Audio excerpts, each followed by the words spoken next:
Les fameux airbags Takata. Le scandale des airbags Takata ne concerne pas que Citroën, mais c'est près de 30 marques qui sont concernées.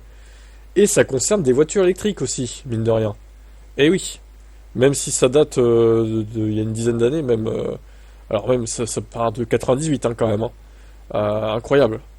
Une liste actualisée des modèles affectés couvrant des véhicules commercialisés entre 98 et 2019. Sur près de 20 ans. Mise à jour le 14 février, cette liste inclut des marques comme Audi, BMW, Ferrari, Mercedes, Tesla, Toyota et Volkswagen. Parmi les modèles identifiés, la Audi A3, Tesla Model S 2014-2016. Bon, la Tesla Model S, c'est pas trop... au final, c'est que 2 ans. Bon, ça va, pas trop concerné. La Golf A6, cousine de la Citroën, la marque Peugeot est étrangement épargnée, sauf pour le modèle Ion, la diffusion très confidentielle. Et oui, la Ion est concernée, incroyable. Tout comme la Imiv et la C0, du coup, les cousines. Bon, attendez, j'avais une liste sur un autre article, ils l'ont pas donné, là, c'est dommage. Donc alors, attendez, j'ai toute la liste, là. J'ai toute la liste des 200 modèles. Et encore, alors il y a déjà 12 blessés, 12 décès même, en France. On parle quand même de trucs assez graves, hein, des morts. Donc, pas ouf, pas ouf, pas ouf. Ces airbags sont susceptibles de causer de graves blessures, ont déjà provoqué au moins un décès en métropole et 11 en outre-mer, où le climat dégrade plus vite un de leurs composants. Donc la chaleur, apparemment. Dans cette affaire, un jeune Béarnais a déposé plainte après avoir été blessé dans un accident de la route causé par ce type d'airbag. C'est comme s'il avait reçu une balle, en fait, littéralement. Bon alors, voilà les modèles. Audi A3, A4, Cabrio, A5. Donc si vous roulez en thermique et que vous disposez d'une thermique encore, hein, elle est peut-être dans cette liste, méfiez-vous. T'as toutes les BMW série 1, série 2, série 3, série 4, série 5, 6, X1. Vous avez les dates hein, de mise en circulation, donc si vous êtes concerné, voilà. Cadillac, bon, c'est un peu confidentiel chez nous, ça. Chevrolet, les anciennes Daewoo, les vieilles Chevrolet minuscules, là, les citadines, qui sont pas très qualitatives pour le coup. Il y a quelques Silverado, Avalanche aussi, des trucs des États-Unis. Chrysler 300, Aspen Crossfire, donc la C0, elle est là, C32, C42, Daihatsu, bon, il y en a avoir beaucoup en circulation, les Dodge aussi, Dodge Ram, les gros pick-up, etc., qui ont été vendus en France également, DS3, alors DS3 Crossback Eaton's peut-être, la version électrique, à voir. T'as même des Ferrari concernés, et il y a une belle panoplie de Ferrari concernés d'ailleurs, hein. Incroyable. Ford Everest, Ranger, Mondeo. Ok. Honda, il n'y a pas de Hyundai ni de Kia d'ailleurs. Pour le coup, j'avais cherché, mais non, il n'y en a pas de concernés. Jaguar XF, Wrangler, Lancia, Land Rover, Lexus, Mazda, RX-8 notamment, CX-7, CX-9, Mercedes. Une vaste panoplie de Merco concernés également. Classe A, C, Sprinter, Vito. Mitsubishi, donc on a vu la Imiv, hein, comme la Ion, etc. Bon, sinon c'est les pick-up et les gros vannes, etc. Nissan Almera, y a-t-il la Leaf, tiens? Non, il n'y a pas la Leaf. Chez Nissan, ok. Opel, alors vous pouvez faire pause, hein, parce que c'est un peu long, tous les modèles, on va pas tout détailler.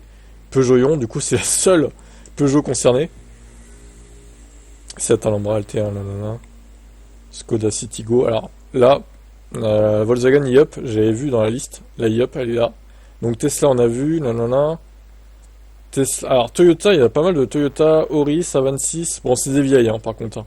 C'est des vieilles Toyota des années 2000. Donc c'est vrai. Yaris par contre 2001-2017, un peu plus vaste. Volkswagen, donc on y arrive. Euh, EOS, nanana. e-Up, voilà, e-Up. Donc la version électrique et thermique de la Up, du coup, concernée. Si votre véhicule est concerné, il est indispensable d'intervenir, ainsi les autorités. Des études ont identifié un risque lié à la combinaison d'un climat chaud et humide avec le vieillissement d'un véhicule, pouvant causer la dégradation de certains composants chimiques présents dans le déclencheur de l'airbag. Cette dégradation pourrait, à l'occasion d'un choc, provoquer la projection d'un fragment métallique qui engendrerait de blessures graves, voire du décès. Donc voilà, comme une balle que vous prendrez dans l'épaule ou dans le torse, un truc comme ça quoi. C'est grave hein, quand même. Hein. Voilà, bon, je sais pas si je vais recevoir un courrier par rapport à la Lyon, ou s'il faut que je me déplace, j'en sais rien. C'est toujours de problématique, je vais essayer de me renseigner sur le sujet. Est-ce que vous êtes... voilà, il y a la vidéo là. Comme si c'était, voilà, reçu une balle dans l'épaule en fait. C'est grave hein, quand même. Comme une blessure par balle, ça a percé la ceinture, vous voyez. Donc ouais, c'est pas à prendre à la légère hein, quand même. Au final, ces airbags qui peuvent faire plus de mal que de bien en fait. C'est assez troublant Allez, ciao. Alors, à l'Assemblée nationale, les députés français ont décidé de rejeter l'interdiction de la vente de véhicules thermiques en 2035. Dans un hémicycle particulièrement vide, ce lundi 17 février, les législateurs ont refusé de remplacer l'échéance de 2040 actée jusqu'ici par la France. Une petite victoire pour le Rassemblement national. Pour s'aligner sur les objectifs de Bruxelles, le gouvernement souhaitait transposer officiellement la date de 2035 dans la loi française.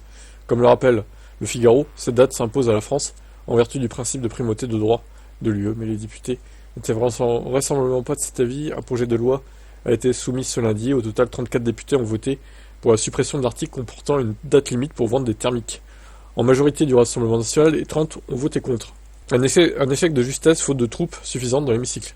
Ouais, alors ces députés sont quand même payés pour voter dans l'hémicycle. Pourquoi ils y vont pas en fait?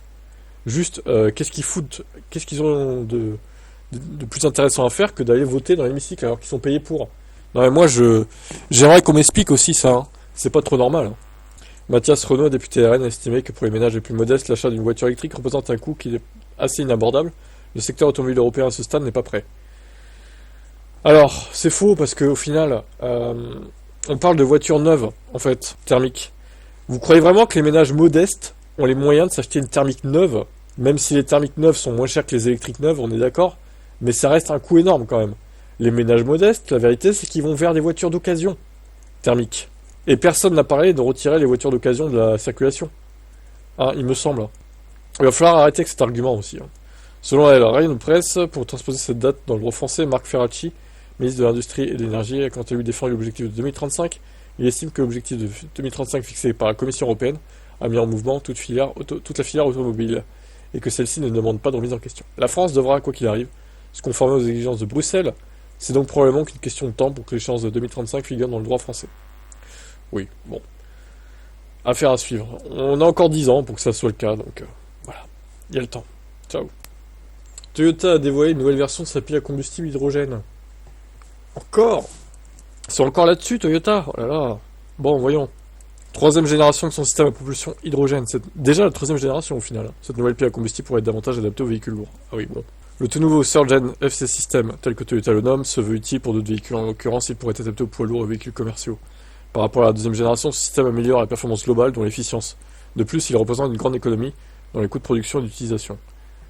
C'est depuis la première Mirai lancée en 2014 que Toyota travaille sur l'hydrogène. En 2019, le constructeur a commencé à développer des systèmes pour des clients. Ceux-ci s'adaptaient déjà à des utilisations dans des bus ou des trains.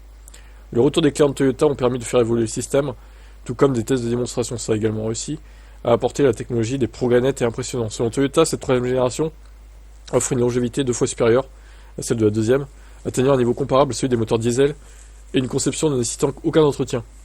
L'efficience augmente de 20%, ce qui aide à réduire la consommation dans le cas d'utilisation d'assistants à grande puissance. 20% d'efficience, si c'est vrai, c'est bien, c'est vrai. Avant, c'était autour de 1 kg au 100 d'hydrogène, la conso, donc maintenant, je pense que ça va être autour des 0,8, si c'est vrai. Pour les voitures particulières, ça se traduira par une autonomie supérieure à celle des anciens véhicules. Pour les poids lourds et les véhicules de grande taille, c'est la durabilité qui en bénéficiera. Peut-être qu'un jour, l'hydrogène sera efficient, hein. Peut-être qu'on fera 0,4, 0,5 litres au 100 d'hydrogène. Enfin, kilo, pas litre, du coup. En vrai, s'ils y arrivent, ce serait une belle perf, quand même. Bon, on verra bien ce qu'il en est, l'évolution. Maintenant, je reste sur ma position, hein. Plutôt adapté aux poids lourds et aux gros véhicules, l'hydrogène, aux bus, etc.